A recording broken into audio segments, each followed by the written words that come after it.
À 2 jours de sa grande marche prévue pour ce samedi 29 septembre, l'opposition était face à la presse. Le comité d'organisation rassure que toutes les mesures ont été prises pour assurer la sécurité des marcheurs. Depuis 2014, ils ne cessent de plaider leur cause. Les militaires radiés de 2011 prennent l'opinion à témoin. Le dossier relatif à leur redéploiement dans l'administration proposé par le HCROUN semble s'éterniser sur la table du gouvernement. Ils l'ont dit au cours d'une conférence de presse aujourd'hui même.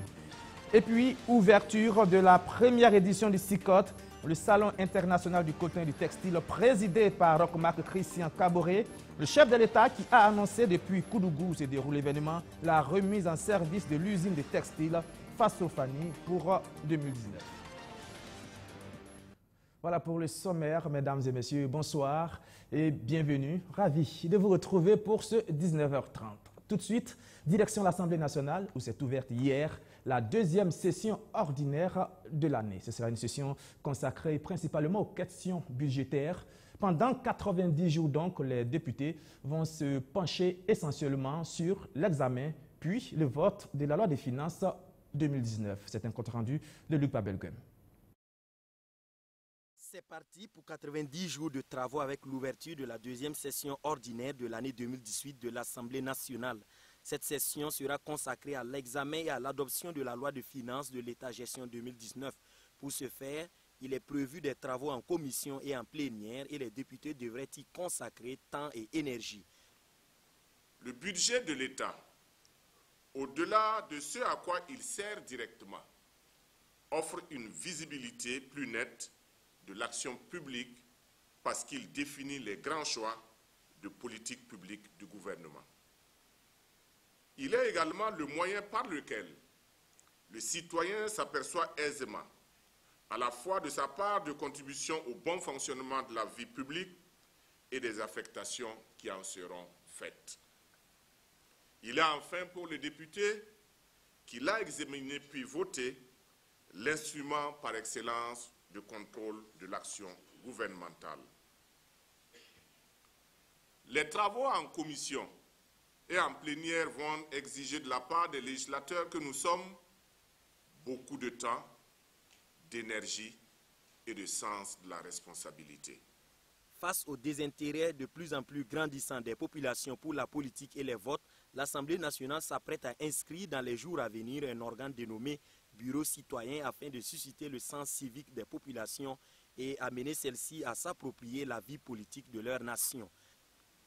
Après 3 décennies de renouveau démocratique, force est de constater que les États africains, de même que ceux des autres continents, font face à une désaffection croissante des citoyens à l'égard de la politique. En atteste la baisse tendancielle des taux de participation lors des élections. Face à ce désintérêt grandissant des populations pour la politique et les votes, faut-il pour autant remettre en cause l'état de droit? C'est pourquoi, dans les prochains mois, un organe dénommé Bureau du citoyen sera inscrit dans notre règlement administratif. Il aura en charge, entre autres, d'organiser en collaboration avec les autres services techniques et les commissions générales les mécanismes de participation directe des populations et des organisations de la société civile au processus législatif, comme le prescrit l'article 98 révisé de la Constitution. Il servira d'interface entre l'Assemblée nationale et les citoyens. Encore appelée session budgétaire, cette deuxième session ordinaire s'est ouverte ce mercredi 26 septembre et se referme le 24 décembre 2018. Selon l'article 87 de la Constitution, l'Assemblée nationale se réunit chaque année en 2 sessions ordinaires sur convocation de son président. La première s'ouvre le premier mercredi du mois de mars et la seconde le dernier mercredi du mois de septembre. Cela ne vous a pas échappé. Nous sommes aujourd'hui jeudi 27 septembre 2018. Nous sommes donc à 2 jours de la marche de l'opposition annoncée pour ce samedi 29 septembre. Eh bien, le comité d'organisation était face à la presse ce matin. Tout semble fin prêt. Toutes les mesures ont été prises pour assurer la sécurité des marcheurs, ont laissé entendre les organisateurs. Plus de précisions avec Roméo Koïta. Est-ce que l'opposition politique a pris toutes les dispositions pour assurer la sécurité des manifestants? C'est l'épineuse question qui alimente les débats depuis l'annonce de la marche. Eh bien, sur cette question, les organisateurs comptent jouer leur partition.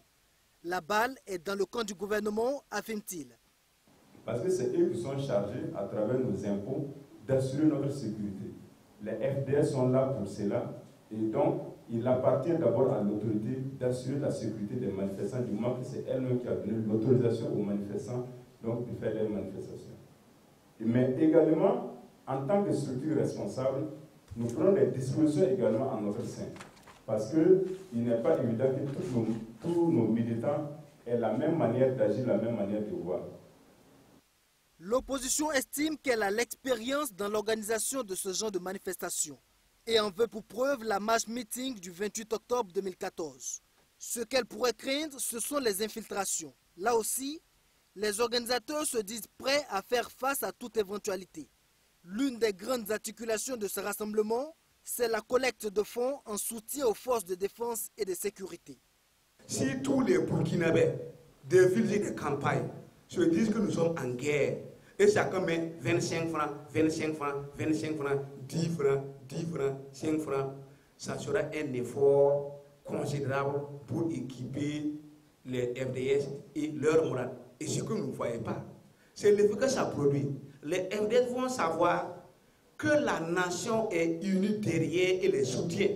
C'est le symbole que quand vous êtes au front et que les gens vous soutiennent, vous savez que votre peuple est derrière vous. Quel est l'élément qui peut le justifier? C'est la solidarité de ce genre. Le CEFOP tient à rassurer l'opinion que l'initiative de collecte de fonds ne vise nullement à légitimer la marche. Au contraire, il pense que la noblesse de l'idée a amené les élus nationaux à l'adopter.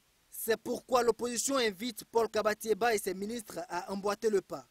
Cette marche du 29 ne concerne pas que le CEFOP et ses militants, dira le président du comité d'organisation. Les forces vives et les organisations de la société civile sont aussi de la partie. Une cinquantaine d'OSC regroupés au sein de l'unité d'action des organisations de la société civile auraient déjà donné leur accord. Les militants sont attendus le samedi prochain à 7 h à la place de la Nation. Sa participation à la marche du 29 septembre ne fait l'ombre d'aucun doute. Pour l'ADF-RDA d'ailleurs, il est hors de question de suspendre ce rassemblement, comme réclamé par la majorité depuis le début. Bien au contraire, c'est le référendum constitutionnel qu'il va falloir mettre de côté afin de consacrer les fonds aux questions sécuritaires. Voilà la position que le parti a défendue aujourd'hui même au cours d'une conférence de presse. Voici les précisions de Roméo Koïta. Ajourner le référendum et utiliser les fonds prévus à cet effet pour équiper conséquemment les forces de défense et de sécurité, c'est ce que préconise l'ADF-RDA à l'instar de certaines organisations de la société civile pour faire face à la menace terroriste. Au regard de la situation actuelle, aller à une nouvelle république est inopportun selon le parti de l'éléphant. Nous pensons au niveau de l'ADF-RDA qu'avec la situation actuelle, il est important de réorienter en fait notre vision, nos priorités pour soutenir les forces de défense et de sécurité. Et puis après, si la classe politique veut, en 2021, on peut coupler le référendum aux élections municipales et ça va coûter pratiquement 0 franc. Et c'est la réalité comme ça. Donc quand il y a des propositions, il faut que nos gouvernants acceptent d'échanger, non seulement avec l'opposition, mais avec les spécialistes en la matière. Aller à une nouvelle république aujourd'hui, avec nos situations sécuritaires, ça ne sert à rien. Pour le parti de Gilbert Ouedraogo, le gouvernement est plus dans les discours plutôt que dans l'action en ce qui concerne la situation sécuritaire qui se dégrade de jour en jour. C'est pourquoi, affirme-t-il, il faut le réveiller à travers des actions de protestation. Il n'est donc pas question de surseoir à la marche de l'opposition politique le 29 septembre prochain, comme le réclament certains. Surseoir à la marche, ce n'est pas mauvais, mais nous pensons que c'est une activité de l'opposition à laquelle donc le parti au pouvoir, notamment l'administration publique, a donné son mandat, son quitus, je veux dire. Et pour cela, ce n'est pas seulement la marche qu'il faut suspendre, il faut aussi suspendre beaucoup de choses. Quand vous voyez, j'ai dit entre parenthèses, des foires qui sont organisées par le gouvernement même, par le parti au pouvoir et ses alliés, pendant que le Burkina est à genoux, sur le plan sécuritaire, alors pourquoi ne pas demander à ces gens aussi de stopper? Et suspendre donc cette marche, c'est une bonne chose, mais nous pensons que c'est également une expression pour réveiller ceux qui dorment déjà là. Parce qu'il reste quand même quelques années, il faut les réveiller pour qu'ensemble nous puissions avancer. D'ailleurs, l'annonce de cette marche a fait bouger les lignes au niveau du pouvoir en place, se réjouit l'ancêtre des partis politiques au Burkina Faso. La question sécuritaire, justement, sera au cœur des réflexions au cours de la rentrée politique de l'ADF-RDA, qui se tiendra les 5 et 6 octobre prochains dans son fief à Waiguia. Cadres et militants du parti vont mener la réflexion en vue d'apporter leur contribution à la lutte contre le terrorisme. Ils n'en démordent toujours pas. Les militaires radiés de 2011 étaient une fois de plus face aux journalistes pour plaider leur cause. Après la rencontre avec le Ashkroun, le dossier de leur redéploiement a été déposé sur la table du gouvernement, ont-ils expliqué. Et depuis, plus rien, la situation semble bloquée. C'est en tout cas leur sentiment. Rémi Lambert-Nébier. C'est par une pensée à leurs ex-frères d'armes, victimes des attaques terroristes, qu'ils ont entamé cette énième sortie médiatique pour évoquer leur situation de militaires radiés. La question de leur réintégration plaidée par le Ashkroun, le Haut Conseil pour la réconciliation et l'unité nationale, a considérablement évolué mais semble se bloquer à la dernière étape. Quand le Ashkroun nous a reçus, nous ont dit voilà, nous ont scindé à 3 groupes.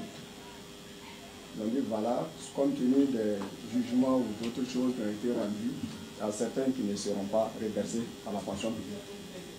Et on va les dédommager pour qu'ils aillent faire d'autres activités. Et ils sont prêts aussi à les accompagner. Et il y a un groupe qui sera reversé à la pension publique. Et ceux qui ne sont pas d'accord pour ce reversement, après la prise du décret, peuvent venir se signaler. Mais jusqu'à aujourd'hui, le Ashkroun même attend. Ça dit que c'est le gouvernement qui a demandé à Ashkroun de faire ce travail. Il a fait le travail, il l'a transmis au gouvernement. Et un degré d'application devait venir accompagner le travail que le Ashkroun a fait. Mais au niveau du Ashkroun, ils nous ont fait savoir qu'eux-mêmes ils sont dans l'attente de ce décret. Cet appel au gouvernement à adopter le décret de leur réintégration est pour ces militaires radiés la preuve qu'ils ne refusent pas les propositions du Ashkroun, contrairement à certaines allégations. Nous profitons de cette conférence de presse pour apporter aussi un démenti formel à une campagne de désinformation et d'intoxication tendant à faire croire à l'opinion que certains d'entre nous refusent les propositions faites par le Ashkroun. Tout ceci n'a qu'un seul but, nous diviser et décourager les personnes de bonne foi, sensibles et engagées pour une issue heureuse de notre situation difficile. Nous sommes tous partants pour la mise en œuvre des propositions de cette institution républicaine par nos autorités. Notre seul désir étant de servir notre patrie d'une manière ou d'une autre en toute dignité. Ces mêmes allégations les impliquent dans les attaques terroristes dont le pays est actuellement victime. Nous voulons ici dire que même dans une famille, à un certain moment pour avoir la position de tous les enfants, c'est un peu difficile, si les enfants ne sont pas bien recadrés. Donc, concernant la position, en tout cas, tous ceux qui viennent au niveau des réunions, tous ceux qui assistent à nos réunions, nous pouvons dire que nous avons les positions. Et nous demandons formellement ces accusations concernant ces attaques-là. Nous demandons ça formellement. Et si il se prouve qu'il y a d'autres qui sont là-bas, mais qu'on trouve avec des preuves, et que la personne va répondre devant la juridiction compétente. De 2011 à 2014, ils sont plus de 600 militaires à être radiés de l'armée burkinabé suite aux mutineries de 2011. On est plus de 600. C'était une promesse de campagne de Roch Marc Christian Kaboré, la réouverture de l'usine de textile Faso-Fani de Koudougou. Eh bien, les travaux devraient reprendre bientôt, très bientôt même, c'est-à-dire en 2019. C'est le chef de l'État lui-même qui l'a annoncé aujourd'hui depuis la cité du Cavalier Rouge où il présidait la cérémonie d'ouverture de la première édition du SICOT, le Salon international du coton et du textile. Le compte rendu de Natacha Ouedraogo. Autrefois zone de production du coton burkinabé et de l'Afrique occidentale, la cité du Cavalier Rouge est en passe de le redevenir.